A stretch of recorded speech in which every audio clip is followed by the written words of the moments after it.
আমি বুঝিনি গোলাপের ঝরা পাতাটা দেখে। আমি বুঝিনি তোমার চোখে বসন্তকে ধীরে ধীরে হারিয়ে যেতে দেখে। আর তাই আমি বুঝিনি কাল রাতে যখন তুমি বিদায় নিলে, সেই ছিল শেষ বিদায়। তারপর প্রতিটি মুহূর্ত আমি দুর্বিষহ যন্ত্রণায় কেঁদেছি। সারা রাত বিছানায় শুয়ে কাটার আঘাতে রক্ত ঝরিয়েছি। প্রতিটি মুহূর্ত তোমাকে ভুলে যাওয়ার ব্যর্থ প্রচেষ্টা চালিয়েছি।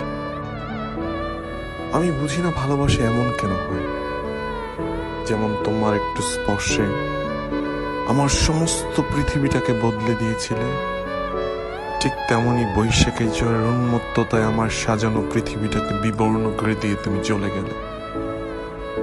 আমি সত্যিই জানি না তোমার ওই মিষ্টি হাসির উষ্ণতা ছাড়া কিভাবে বেঁচে থাকবো এই হিম শীতল পৃথিবীতে।